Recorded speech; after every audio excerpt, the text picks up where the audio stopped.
Oh, and it's an interlinked network, isn't it? When we have power issues, we know down the road we're probably going to have water pump issues as well, don't we? Well, power cuts certainly affecting the water pumps, leaving communities without supply of fresh drinking water for days and sometimes weeks on end. Protests have even erupted and exposed the extent of the problem around the country. Compounded, of course, by a lack of investment in infrastructure to allow access to groundwater. If you start thinking about it, we often have very clear connections between the problems with electricity and the problems we have with water. Well, let's bring in an expert on this. It's water expert Dr. Kevin Pietersen making time for us. Groundwater Technical Advisor, Southern African Development Groundwater Management Institute. Doc, good morning. I really appreciate your time from Durbanville this morning. And where would you begin to try and just simplify, if it's at all possible, where this problem is? Is it corruption? Is it a lack of money? Is it aging infrastructure? I can throw a basket full of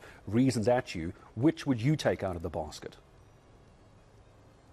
Good morning, and thank you for inviting me to make this contribution. I think, as you rightly point out, there are many factors, but the factors that I would like to highlight is the issue of aging infrastructure and the inability of us to replace that aging infrastructure, and I would point that as one of the key issues. Where would that come from? As a result of not enough money, or enough money but badly managed? I think it is a multifaceted problem. Money definitely has an issue to play, or it plays a large role. And it's not a South African problem; it's a worldwide problem. Even if you go to the United States, you know, the engineers lament the fact of the issue of aging infrastructure. So is the case. So it's money, definitely a big role.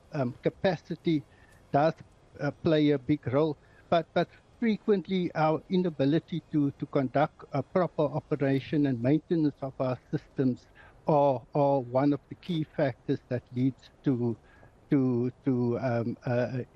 failing of infrastructure. I'll tell you, one of the most difficult things to do is everyone these days seems to be an electricity expert. We only speak to those with very high credibility, Doctor. Same in the water space. You're one of those as a water expert. Do we have enough water experts? Because you're very, very difficult to find. Do we have enough experts in the field itself, working with those who need to do the hard yards out in the various metros? So my perspective on it is that we've got enough experts. We do have the knowledge to solve many of our water challenges. I think the issue for me is our inability to leverage those experts to do the job, so to speak. Unfortunately, we've got a brain drain out of public institutions to the private sector, and also obviously the brain drain internationally. So I think that is one of the biggest factors. I'm an academic also. Over the past 10 years, the industry or the groundwater sector to which I operate in has produced 600 masters and PhD students. Unfortunately, those experts or capacity has not been taken up to where it's most needed. I want to talk about two other issues here, if we could. One of those is pollution of our water resources. It's a major, major problem. I suppose we can talk about what is not being done there, what the failures are there as well. But before we get to that, Doctor, tell me if I'm wrong. I've had this discussion before where we have very, very high rainfall in our country. That doesn't seem to be the problem. The issue seems to be we don't know how to manage our water resources, i.e. we then see severe flooding because we're not directing the water away in a safe manner, and then B, we're not able to store that rainwater effectively to help us during dry and drought periods. Is my understanding correct? So we do not have enough rainfall. South Africa is a very water scarce country, or one of the most water scarce countries in the world. But having said that, we have done wonderfully in terms of storing our water and basically dealing with the issue of variability. But as per our previous discussion, the issue is obviously maintenance of that infrastructure and failure of that infrastructure.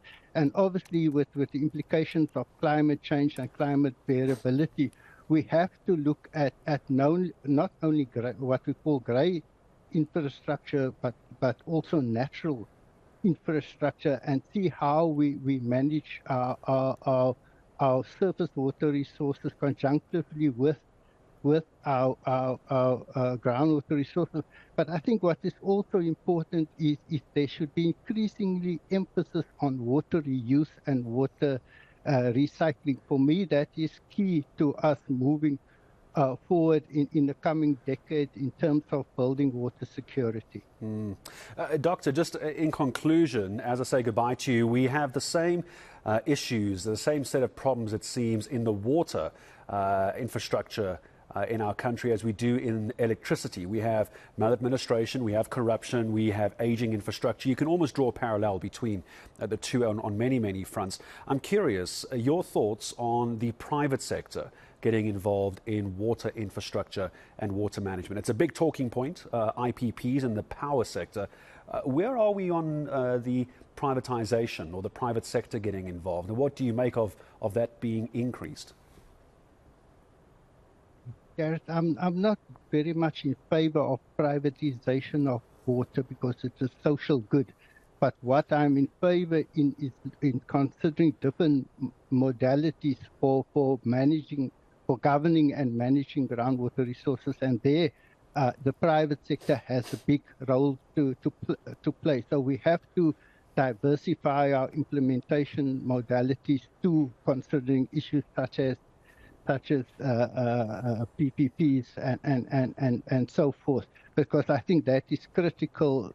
We cannot only implement through government structures. We'll have to look at other ways to do business. Oh, Doc, I really appreciate your time trying to unpack what is a very complicated situation by giving us a clear idea of what we actually do have in favor of us. It's about capitalizing on that. Dr. Kevin Pietersen, water expert, joining us this morning, groundwater technical advisor, Southern African Development Groundwater Management Institute. What a